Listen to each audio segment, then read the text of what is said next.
Hello everyone, welcome to Shri Kaushik kitchen. ఈరోజు recipe ఉలవల మొలకలతో మసాలా కర్రీ ఎలా చేయాలో చూసేద్దాం. దీనికోసం నేను వెజిటేబుల్ షాప్ నుంచి ఒక ప్యాకెట్ ఉలవలు తెచ్చుకున్నాను. 10 రూపాయలు ఉంటుంది వీటి రేటు. మనం ఇంట్లో కూడా తయారు చేసుకోవచ్చు. వాటర్ వేసి వాష్ చేసుకోవాలి. ఇప్పుడు మసాలా కోసం 2 స్పూన్లు పల్లీలు, 1 స్పూన్ నువ్వులు, 2 స్పూన్లు ఎండు కొబ్బరి పొడి, 2 ఉల్లిపాయ ముక్కలు, కొద్దిగా టమాటా ముక్కలు, రుచికి తగిన కారం, 2 స్పూన్లు ధనియాల పొడి,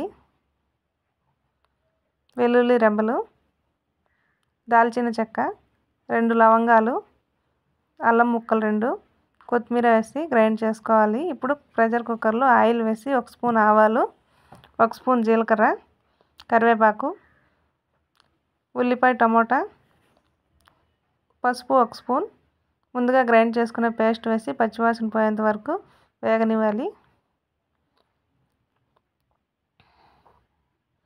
ఇప్పుడు ఉలవలు వేసి తగిన వాటర్ వేసి రుచికి తగిన ఉప్పు వేసి మూత పెట్టి 3 విజిల్లు వచ్చేంత వరకు ఉడికించుకోవాలి. కర్రీ రాగి సంగటి, అన్నం, చపాతీలకి టేస్టీగా ఉంటుంది. వీడియో నచ్చితే ప్లీజ్ లైక్ చేయండి, సబ్స్క్రైబ్ చేసుకోండి. Thanks for watching.